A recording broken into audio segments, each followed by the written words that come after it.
প্রিয় দর্শক, একটা বিষয় ত্রিপক্ষীয় প্ল্যাটফর্ম করতে যাচ্ছে চীন, পাকিস্তান এবং বাংলাদেশ। বাংলাদেশ এতে করে সম্মতি জানিয়েছে।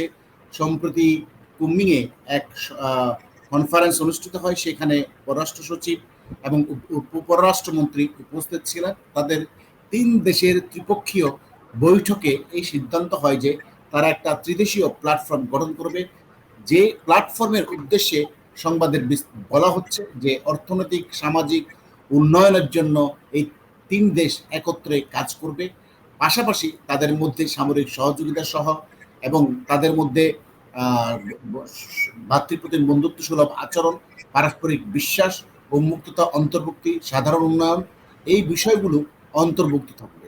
তো হঠাৎ করে চীন, পাকিস্তান, বাংলাদেশ কেন এই ধরনের একটা প্ল্যাটফর্ম গঠন করতে যাচ্ছে এবং আন্তর্জাতিক মহল এটাকে কোন অ্যাঙ্গেলে দেখবে, সেটাও একটা ভাবার বিষয় কিন্তু এখানে থেকে যায়। হুট করে লাভ দিয়ে এটা চলে গেলে হবে না। ইতিমধ্যে আমরা দেখেছি শেখ হাসিনার সময়ে ব্রিক্সে বাংলাদেশকে আমন্ত্রণ জানানো হয়েছিল এবং ব্রিক্সে বাংলাদেশ সম্মত দিয়েছিল যে যোগদান করার জন্য। পরক্ষণেই ঘটনা আমরা দেখেছি এটা আওয়ামী লীগ সরকারের জন্য হিতে বিপরীত হয়ে যায়, যেটার বিপক্ষে ভারত অবস্থান নেয়। ফলে বাংলাদেশের মসনদে উল্টে দেয় এই আমেরিকা। এখন পাকিস্তান, বাংলাদেশ যদি এই পাকিস্তানের সাথে বন্ধুত্ব করে এবং চায়নার সাথে বন্ধুত্ব করে, এখানে একটা বিষয় প্রশ্ন আসবে, ভারতের অবস্থান কি হবে তাহলে? ভারত এটা কিভাবে চোখে দেখবে, আমেরিকায় বা কি চোখে দেখবে? এই বিষয়ে কথা বলার জন্য আমাদের সাথে উপস্থিত হয়েছেন সাংবাদিক আতার হালওয়াদার। আপনি যদি বলতেন বিষয়টা, সার্বিক বিষয়টা। ধন্যবাদ আপনাকে। আপনাকে এই ব্যাপারটাতে সবচেয়ে বড় কনসিডার করতে হবে ভূ রাজনৈতিক বিষয়টাতে। আপনি চিন্তা করেন ভারতের চারদিকে মিলে যদি আমি প্রধান দুইটা শত্রু দেশ ধরি, তারা একটা হচ্ছে চীন, একটা হচ্ছে পাকিস্তান, এবং এর সাথে যদি যুক্ত হয় বাংলাদেশ, তাহলে বাংলাদেশের অবস্থাটা যে কি দাঁড়াবে সেটা আপনি একটু চিন্তা করেন। বাংলাদেশ রয়েছে ভারতের পেটের ভিতরে এবং আমাদের তিন দিকের সীমান্ত হচ্ছে ভারতের সাথে। তার মানে এই ভারতকে অস্থিতিশীল করার একটা পায়তারা কিন্তু পাকিস্তান এখানে চালাবে বাংলাদেশের মাধ্যমে, বাংলাদেশের জঙ্গিদেরকে ব্যবহার করে, এবং তার ফলাফল কিন্তু বাংলাদেশের জন্য খুব ভয়ঙ্কর পরিণতি অপেক্ষা করছে। শেখ হাসিনা যে জিনিসটা করতে চেষ্টা করেছিলেন সেটা হচ্ছে যে সবার সাথে একটা সম্পর্ক রেখে, বাণিজ্যিক সম্পর্ক রেখে, ভূরাজনৈতিক কোনো সম্পর্কতে না গিয়ে বাণিজ্যিক সম্পর্ক রেখে দেশকে উন্নত করার একটা প্রক্রিয়া নিয়েছিলেন। কিন্তু সেটাতে আপনি দেখেছেন যে আমেরিকা কিন্তু একটা পর্যায়ে বুমেরাং করে এখানে তার ঘাঁটি করার জন্য বাংলাদেশ শেখ হাসিনাকে প্রস্তাবনা দিয়েছিল এবং শেখ হাসিনা সেটা ডিনাই করেছিল।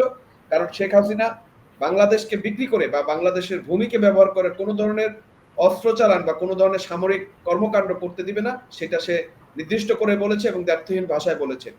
দেশের উন্নয়নের সাথে কারোর সাথে কম্প্রোমাইজ করবে না। কিন্তু সেটা আপনি দেখেছেন যে পাকিস্তানে, আমেরিকার এবং ডিপ স্টেটের ভালো লাগেনি।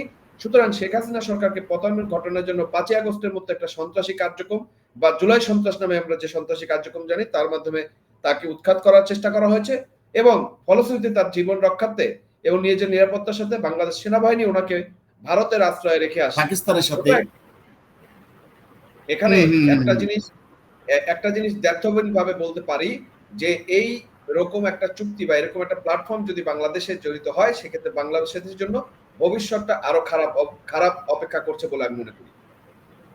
হ্যাঁ, আমার বিশ্লেষণ হচ্ছে বাংলাদেশ দরিদ্রতম একটা দেশ হিসেবে যদি কোনো একটা জোটে অন্তর্ভুক্ত হয়, তাহলে বিপরীত জোটের কথাও মাথায় রাখা উচিত। কারণ তখন আপনাকে বিপরীত জোটের মুখে, প্রতিরোধের মুখে পড়তে হবে। এবং যেখানে যে দুইটা দেশের সাথে যাচ্ছে, এখানে একটু আলোচনার বিষয়, সেটা হলো এরা দুইটা দেশ কেমন। যেমন চায়না বাংলাদেশে বিনিয়োগ করে, সেটা সত্য, কিন্তু তার অর্থনৈতিকভাবে যে সহযোগিতা, ঢালাও সহযোগিতা, সেটা কিন্তু জাপানের মতো করে না। জাপান যেভাবে করে, চায়না কিন্তু যেটা ইনভেস্ট করে তার সুদে আসলে দ্বিগুণ চারগুণ ফেরত নিয়ে যায়। আর পাকিস্তানের তো বাংলাদেশে বিনিয়োগ করার কোনো প্রশ্নই আসে না, সে নিজে একটা ভিখারি। সুতরাং তার বাংলাদেশ তাকে দিয়ে কোনো উপকার আসবে এটা কখনোই কল্পনা করা যায় না। বরঞ্চ বাংলাদেশের পরিণতি খারাপ হবে। জঙ্গিবাদী রাষ্ট্রের সাথে জঙ্গি আমদানি রপ্তানি করার ক্ষেত্রে আন্তর্জাতিক বিশ্বের কাছে চক্ষুশূলে পরিণত হবে বাংলাদেশ। অপরদিকে চায়নার বিপরীতে কিন্তু আছে ভারত এবং আমেরিকা স্বয়ং। সুতরাং আপনি যদি চায়নার দিকেও ঘেঁষে পড়েন, সেক্ষেত্রে ভারতও ক্ষুব্ধ হবে এবং পাশাপাশি আমেরিকা তো ক্ষুব্ধ হবে, যেখানে আমেরিকা বাংলাদেশে একটা ঘাঁটি তৈরি করার জন্য অনেকদিন ধরে পিরাপিরি করছে, একটা রাষ্ট্র করার জন্য পিরাপিরি করছে। সেখানে আপনি যদি হঠাৎ করে চায়নার দিকে ঝুঁকে পড়েন তাহলে এটা বিপদ সমূহ। এবং ইউনূস এই রাজনীতিটা বুঝতে পারছে কিনা আমি জানি না, হয়তো বা মেটিকুলাস প্ল্যানের অংশ হতে পারে যে চায়না ভারতের এবং আমেরিকার একটা পাটা পাটা আর পুতার মাঝখানে বাংলাদেশকে রাখতে পারে, এটাও ইউনূসের মেটিকুলাস প্ল্যানের অংশ হতে পারে। না হলে হঠাৎ করে এরকম বুমেরাং সিদ্ধান্ত নেওয়ার কোনো যৌক্তিকতাও আমি দেখি না আপাতত এই কথাটার মধ্যে। তো দেখা যাক তাদের এই জোট গঠিত হলে আন্তর্জাতিক বিশ্বের প্রতিক্রিয়া কি হয়, ভারতের কি প্রতিক্রিয়া হয়, আমেরিকার কি প্রতিক্রিয়া হয়, সেটা আমরা দেখতে থাকি। ইউনূস কিভাবে এগুলাকে সামাল দেয়। একটা করিডোরে ইউনূস সামাল দিতে পারছে না, এই ধরনের জোটে সামাল দিবে আমার মনে হয় না। প্রশ্নই আসে না, কারণ হচ্ছে এটা ভারত কোনো রকম মেনেই নেবে না, এবং ভারতের জন্য আসানি সংকেত, এবং ভারত এটার জন্য যা যা ব্যবস্থা নেওয়া দরকার তাই নেবে, কারণ তার সেভেন সিস্টারকে এনশিওর রাখার জন্য। আপনি দেখেছেন যে ডক্টর ইউনূস কিন্তু আসার সাথে সাথে সেভেন সিস্টার নিয়ে বারবার কথা বলেছে। হ্যাঁ, এটা ভারত এই জোটকে ভারত সেভেন সিস্টারের জন্য আতঙ্ক হিসেবেই ধরে নিবে, এটা বলাই যায়। রাইট। হ্যাঁ, ধন্যবাদ আপনাকে। আবারও কথা হবে অন্য কোনো বিষয় নিয়ে।